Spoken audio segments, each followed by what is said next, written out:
Hey everybody, welcome to the second episode of my brand new gaming segment. Myself, Jay Cotts, and my research team have compiled various gaming related news across the internet and delivered them here in this episode in a bite-sized fashion on a weekly, if not even bi-weekly basis. We will see. However, little disclaimer before I begin today is that the first episode went on a little bit longer when I was shooting it, and then in post-production I decided to cut a little bit of it and put it into today's episode. Maybe I got a little bit too ambitious for the first episode, but just in case, for the sake of continuity and my dedication to continuity, I'm re-wearing the same t-shirt that I wore for that episode, because it might look a little bit strange if I go from wearing one t-shirt to another t-shirt. So yes, guys, we call that dedication. Anyway, small little disclaimers out of the way. Let's get started with the news. Let's go. The next entry into the Assassin's Creed is on its way, and that's Assassin's Creed Mirage, coming on the 5th of October 2023, slightly bumped up from the original release date of October 12th. That's probably to make way for the Halloween era of plenty of games coming out in that week and the week afterwards. This will be the 13th major installment in the Assassin's Creed series since Assassin's Creed came out in November 13th, 2007 for PlayStation 3. Damn. I feel old right now. Assassin's Creed Mirage will have you playing as the young Basim as he discovers the secret ways of the Hidden Ones, which is an assassin's guild, and of their unending secret war with the Order of the Ancients. Players familiar with Assassin's Creed will no doubt recall Basim from Valhalla, where he appeared as an NPC and later an antagonist to Valhalla's main character of Eivor. The game has been described as a spiritual homage to the first Assassin's Creed, with parallels in both Basim in Mirage and Altair in the original Assassin's Creed being important to the development team.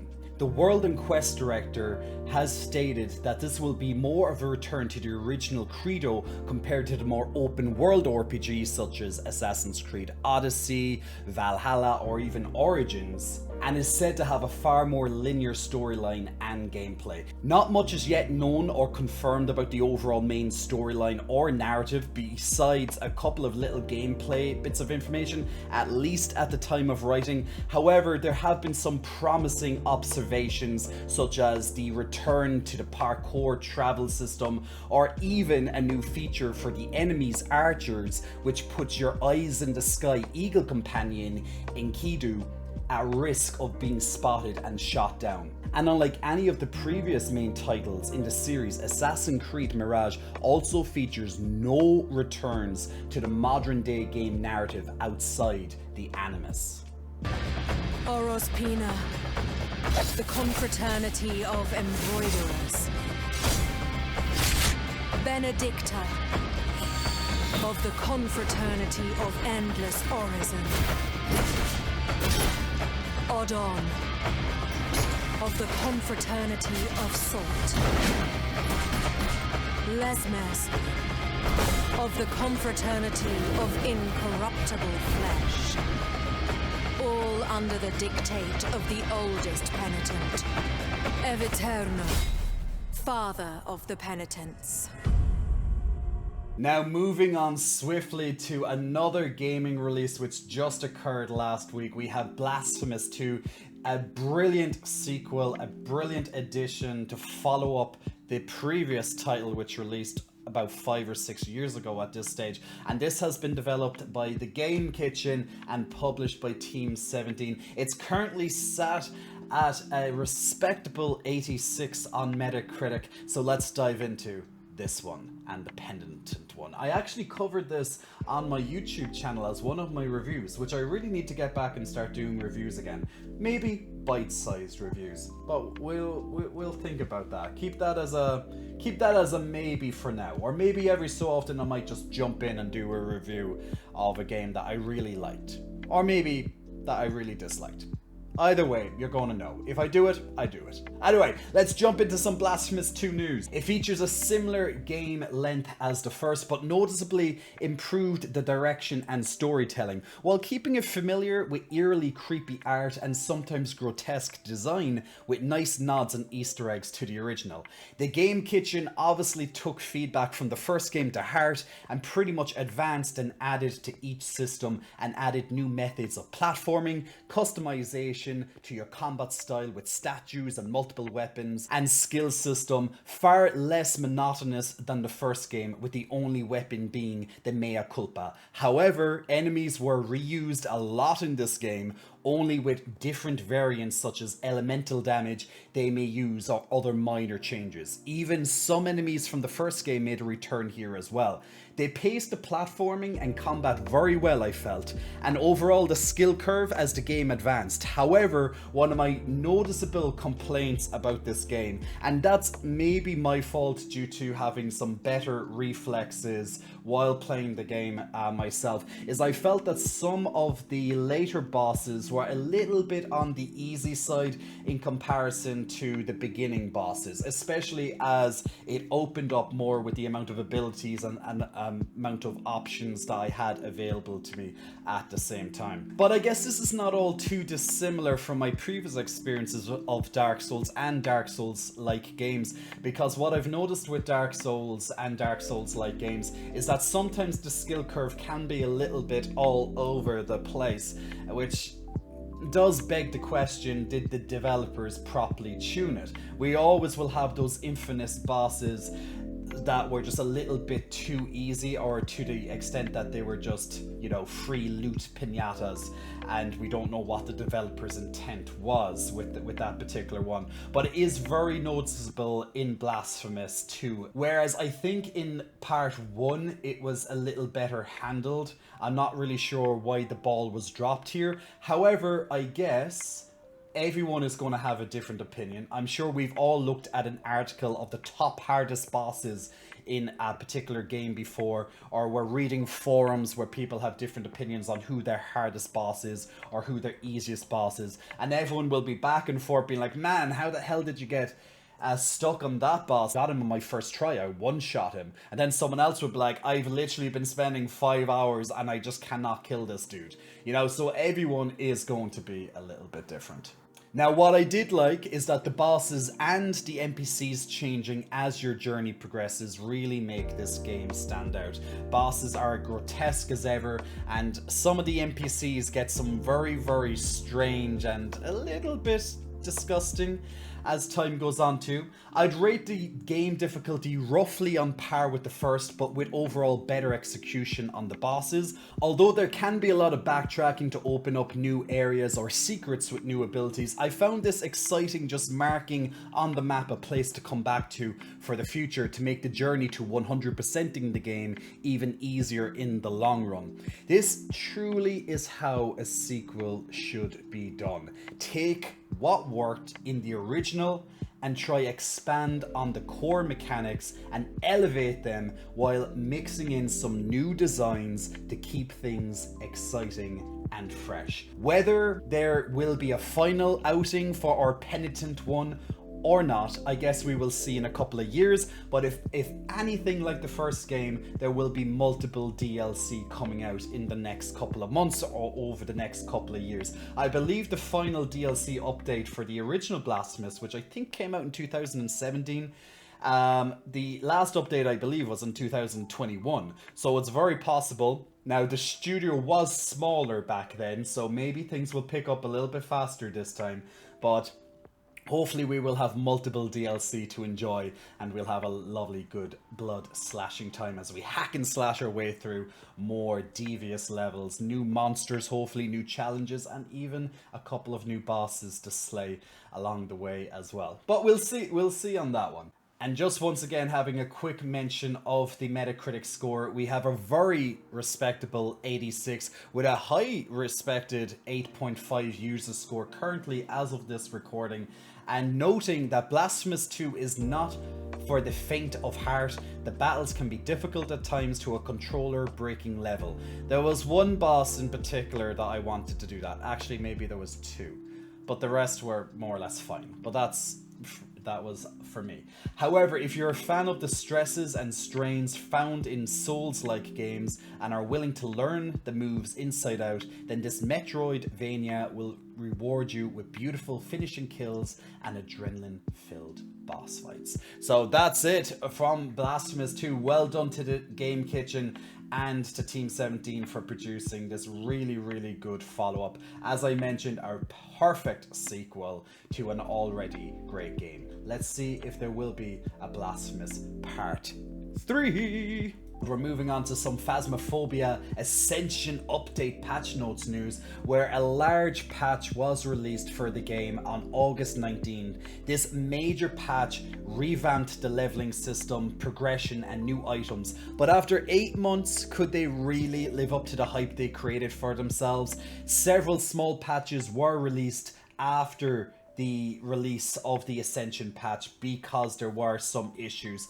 but once again, outside of these little contrivances aside, could this be it for Phasmophobia? Is this what fans were wanting?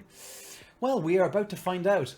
All new leveling and prestige system with money and experience being given in equal amounts, and players unlock new tiers of items used for hunting. For this system to function, all current players have been reset to Prestige 1, Level 1.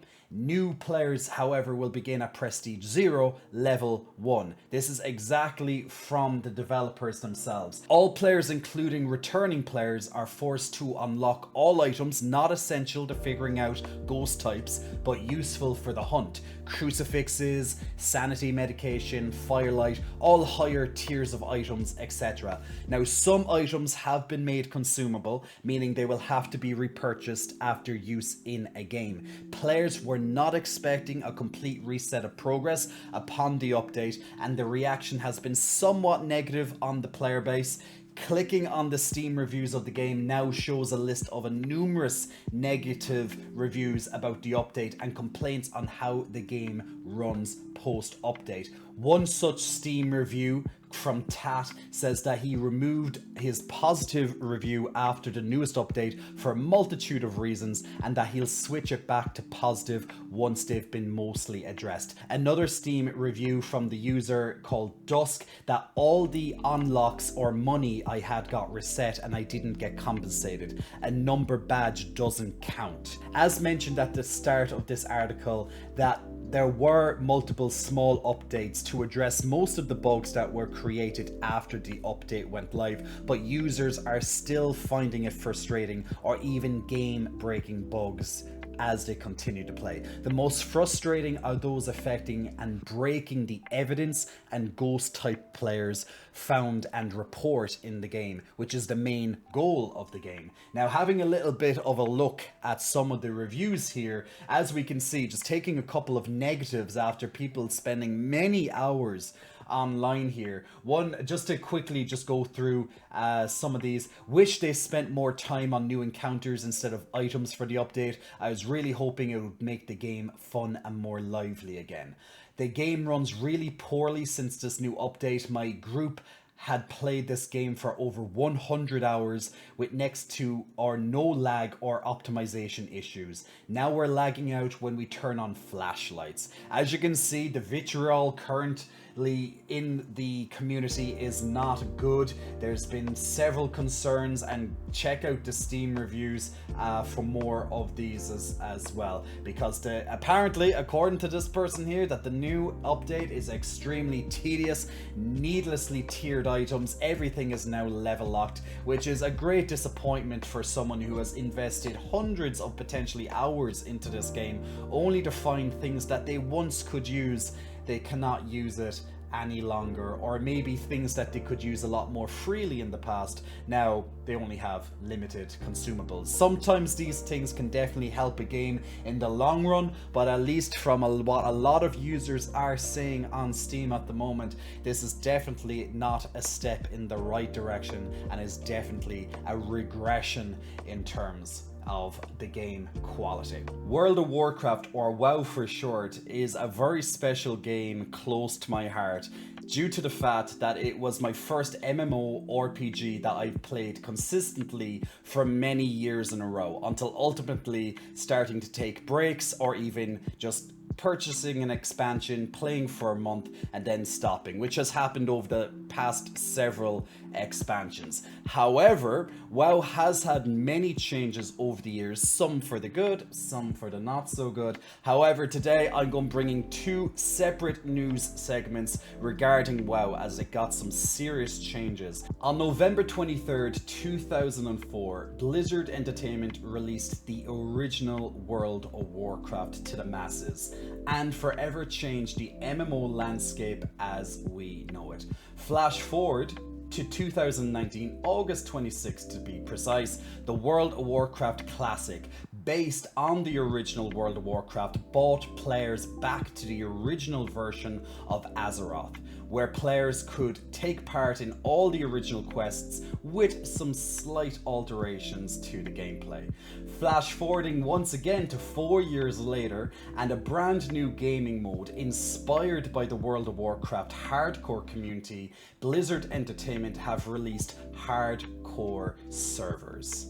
So to test players' mettle, Blizzard brought back hardcore classic servers to the WoW universe on August 24th, after a dedicated hardcore community used its own rule set and add-on, which inspired to make it official and brought new life into classic Warcraft. Death on hardcore realms is permanent, and you stay permanently as a ghost if you die, to allow you to handle logistical matters or communication. Dying on hardcore allows you to freely transfer to a non-hardcore classic realm. There are various limitations, from dungeon lockouts, specific skills, monster leashing, PvP, and a zero tolerance of griefing.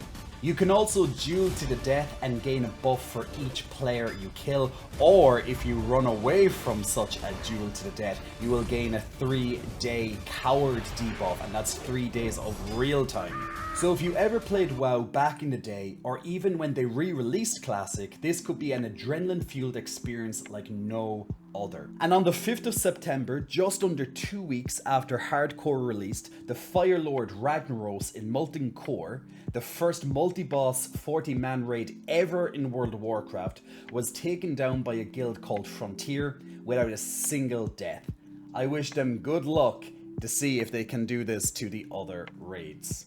And moving on to the next major WoW news for today, Blizzard Entertainment just released details about the upcoming retail version of World of Warcraft Dragonflight, which is the 10.2 patch known as Guardians of the Dream. Guardians of the Dream is releasing later this year, and it's expected by the community to be sometime in November, possibly after BlizzCon, with a new playable and long-awaited zone, the Emerald Dream, which is open for PTR testing very soon as of this news. New storyline chapters to continue the Dragonflight story in and outside of the new zone, along with the Dream Warden's renowned faction and public events. There's a brand new raid coming in this patch known as Amir Drazil, featuring a 9-boss raid which explores the Temple of Life within the Emerald Dream, with Firak being the final boss of the raid, which is one of the 3 primary dragon antagonists introduced after the initial launch of the expansion. It features new class raid tier sets, a new druid form from one of the bosses, which sounds pretty cool, and staples such as new mounts, plenty of new loot, achievements, etc. Also, a new world boss will be introduced in the new zone as well. A new PvP brawl called Battleground Blitz with a rated solo battleground experience is also due to launch. And with a new season comes a new dungeon mix-up with the latest Mythic Plus pool, but no new dungeons are created for the patch itself, and also major updates with dragon riding, such as new glyphs and abilities for your dragons, and races around the new zone as well, with a new dragon riding mount called the Flourishing Whimsy Drake, complete with customizational options. There's also new customizations for new Moonkin and Blood Elves, along with 2 major class talent revamps for the Rogue and Demon Hunters. And also there will be some major balancing changes to occur, with a specific focus on healing throughput, mana regeneration, and raid survivability cooldowns. Pause the video for the community manager's insights on this now. Guys, thank you so much for watching this episode. I hope you were well informed and I hope you got something out of it. Of course, if you did like it, please remember to like the video, comment on the video, share the video. It helps with the YouTube algorithm, so thank you so much, and I will see you all very, very soon. Take care. Bye.